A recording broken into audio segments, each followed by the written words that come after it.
Assalomu alaykum, Laziz Askarovna. Keling, bugun sal boshqacha suhbat qilamiz. Bir erkin, bir aniq qilib, ochiq bir gaplashamiz. Nima uchun Shifogano siz tashkil qilgansiz? Nima maqsadda?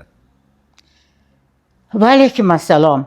Har bitta bir orzu, maqsadni tagida asl sababi bo'ladi. Asl sababi nima? Asl sababi insonni haqiqiy insondek yashashi uchun oldiga qo'yadigan maqsadi. Masalan, bu salomatlik markazini tashkil qilishdan asosiy maqsadim sog'lom hayot va farovonlikni istagan insonlarni bitta markazga, bitta hamjihatlikka yig'ish bo'lgan. Shuning uchun ham hozirgi zamonga mos qilib turib Gano AI Smart Family markazi dedik. Chunki bu Gano degani anti-inflammatsiya, ya'ni hozirgi zamonda eng ko'p kasalliklarni ildizi bo'layotgan yallig'lanishdan qanday xalos bo'lish va o'zini doimo qaysi yoshda bo'lishdan qat'iy nazar sog' va farovon hayotga intilishga bo'lgan maqsadda ko'maklashish, yordamlashish hamjihatini tuzish uchun bu tashkilotni tashkil qilganman. Hayotingizda eng katta muammo nima edi? Kishini rivojlanishini ham asosi muammodan boshlanadi. Chunki muammo sizni keyinchalik oldingizga qo'yadigan ulkan vazifalar, ular yo'lida izlanishlarga ichingizdagi sabab turtki bo'ladi. Asosiy muammoyim menda 8 ta singlim bo'lgan-ku, onam vafot etgan. Va eng kattasi oilada men bo'lganman. Otam esa o'qituvchi bo'lgan. Bitta o'qituvchini puli shuncha oilaga qanday yetadi? Meni asosiy maqsadim oilada o'g'il bo'lmasa ham o'g'illik mas'uliyatini olish. Chunki biz har doim erkak kishi oilani ustuni deb bilamiz. Haqiqatda ustuni, lekin u oilada erkak bo'lmasa-chi. Shuning uchun ham men o'zimga shu mas'uliyatni olganman va shu bilan birga ham sog' bo'lish, ham farovon bo'lishi oldimga asosiy maqsad qilib qo'yganman. Shu muammo tufayli nimalardan voz kechgansiz? Men ko'p narsalardan voz kechdim. Masalan, o'rtoqlarim bilan uchrashish, chorlaydigan hayotiy o'tkinchi bir voqeliklardan kechganman. Chunki men ham o'qiganman, o'rtoqlarim bo'lgan, ulardagi qiziqishlar boshqa bo'lgan, mendagi maqsad boshqa bo'lgan. Shuning uchun men o'zimni o'sha rohat deymizmi, yo o'tkinchi kayfiyat deymizmi, o'zimdagi o'sha menga vaqtinchalik beriladigan qanaqadir kayfiyatdan voz kechganman va ko'p o'sha narsalar meni keyingi jiddiy qadam qo'yishimga sababchi bo'lgan. Bir kuni yig'lagan yoki juda tushkun bo'lgan paytingiz bo'lganmi? Ha, albatta. Bu narsani hozir ham eslasam ko'zlarimga yosh keladi. Chunki o'sha eng men uchun qora kun onamni vafot etgan kunlar bo'lgan. 43 yoshda. Qo'limda menda 6 oygina birinchi farzandim. Onam hech narsa ko'rmadi. Otamni xursand qilaman deb o'g'il tug'aman dedi va o'sha o'g'il narigi dunyoga olib ketdi.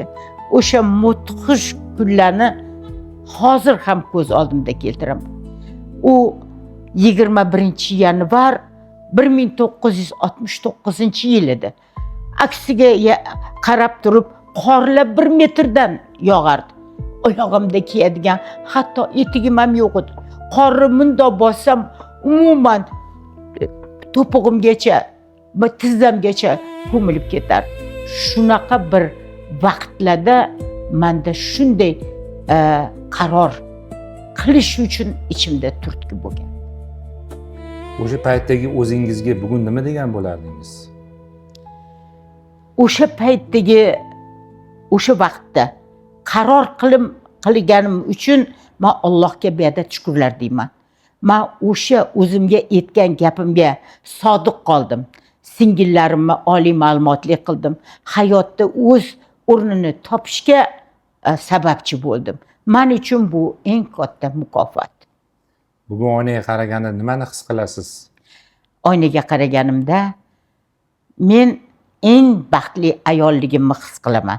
Chunki bir o'g'lim, bir qizim, 10 ta nabiram, 10 ta abiram, men ularga qanday hech kimga bog'liq bo'lmagan buvi, ona bo'lishi ularga namunasini bo'ldim.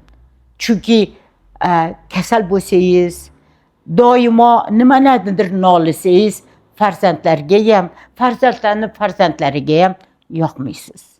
Shuning uchun ham oynaga qaraganda menga o'xshagan ko'p ayollarni menday baxtli bo'lish uchun shu hamjihatlikni tashkil qildim. Hayotingizning qaysi qismi qayta tiklandi? Hayotimda eng muhim bo'lgan narsa ishonch. Ishonch o'sha qudratli yaratuvchi zot bergan mulkni saqlab, uni bergan aql, fikr orqali siz dunyoda istagan narsaga erisha olishingizga ishonch berdi. Baxtlimisiz? Albatta baxtliman. Qandayki baxtli bo'lmaslik mumkinki, hozirgi zamonda 82 yoshda hozirgi bu O'zbekiston degan jannat makonda yashayapman. Shunda tadbirkorlik faoliyati uchun yaratilgan sharoitlar va bu tomondan sun'iy intellektlar, media platformalar bularning hammasiga zamonga moslashishi talab qiladi. Men o'zimni yoshimni his qilmayman. Men aynan o'sha meni orzu, maqsadlarim sog'lom, farovon hayot quruvchi istagidagi insonlarni hamjihatligiga yana ham kengaytirishni orzu qilaman. Meni orzularim to'xtamagan. Albatta mana hozir citylar qurilyapti. Qanday bundan necha yil oldin biz hatto tasavvur ham qila olmagandik. Bu citylarda qanday odamlar yashash kerak? Aynan islom sivilizatsiyasi orqali bu yerda jannat makon joyda albatta Al-Buxoriy, Ibn Sino, Amir Temurga o'xshagan alpomishlardagi tasavvurga va tafakkurga ega bo'lgan insonlar yashash kerak. Shuning uchun ham men xursandman va orzu qilishdan to'xtamayman. Alloh menga qancha umr bergan bo'lsa, men kimgadir foydali bo'lish va kimgadir yo'lchi yulduz bo'lishini orzu qilaman va oldimga qat'iy maqsad qo'yganman. Ganush for exit!